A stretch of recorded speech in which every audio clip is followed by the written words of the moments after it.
On January 24th, just after 6 in the morning, a ship called the Banner set sail from the Turkish port of Mersin. Its stated destination was the Tunisian port of Gerbis. But 400 kilometers off the coast of Libya, the Banner's transponder went off, and the ship vanished from the radar. Where did it go? What was it carrying? And why does it matter?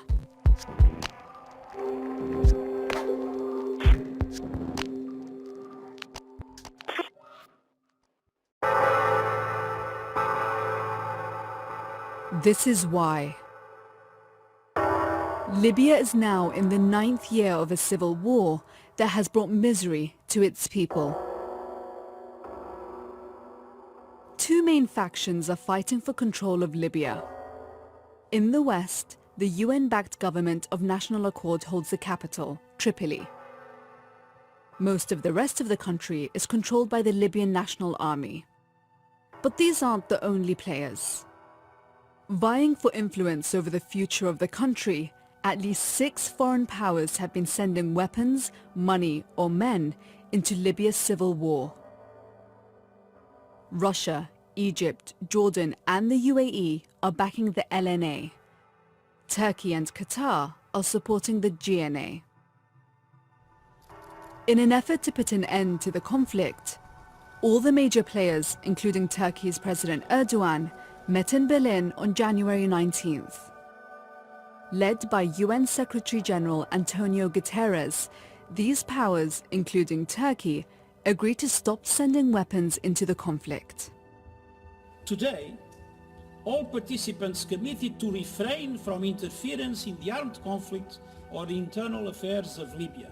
BBC Africa Eye can now show you that just a few days after Erdogan left Berlin, Turkey broke that agreement. On January 24th, the Banner left Mersin and headed out to sea. According to one of the sailors on board, its stated destination was Gerbis in Tunisia. But on January 27th, as it approached the coast of Libya, the ship's transponder was turned off. Where did it go? Images from January 28th offer a clue. To the northeast of Tripoli, a satellite picked up 3 tiny specks, almost invisible in the vastness of the Mediterranean. In the center is a boat whose dimensions and color scheme exactly match those of the Banner.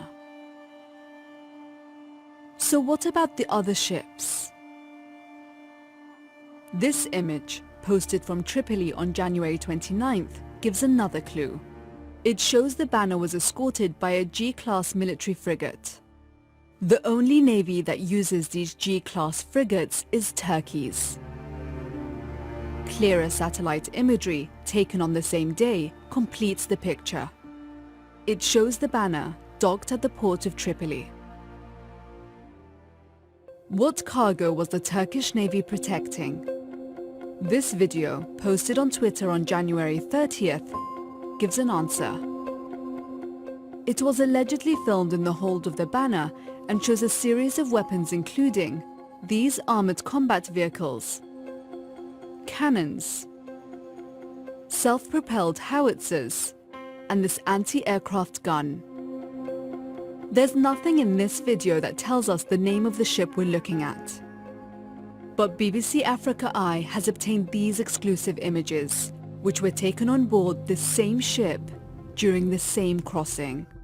We know it's the same ship because the configuration of vehicles seen here exactly matches that seen in the video.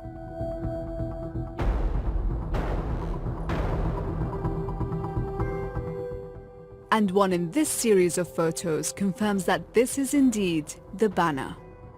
It's an image taken from the bridge.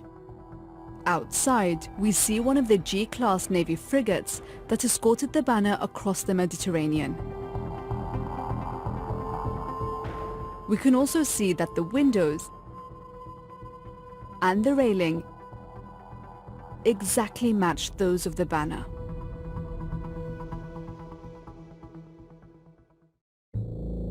3 days after it left Tripoli, the banner reached the Italian port of Genoa, where a member of the crew told police that the ship had been used to carry arms. That claim is confirmed by images taken on board by Italian authorities. One captured a unique pattern of damage left on a ramp, a fingerprint of marks that exactly matches the video filmed when the weapons were still on board. 5 sailors interviewed by the Italian authorities added detail to what we know from the visual evidence. One told the police, "We went to Messine to load arms. I heard the sound of vehicles and tracked vehicles being brought on board." Another told the authorities that the weapons included tanks, jeeps with anti-tank guns, and explosives. They were guarded, he said, by 10 Turkish soldiers.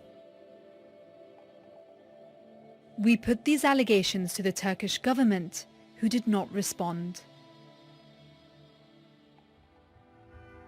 Turkey is not the only country sending weapons into Libya. But this shipment is one of the most flagrant violations of the UN arms embargo we have yet seen. On February 4th, UN Secretary-General Antonio Guterres condemned the behavior of some member states.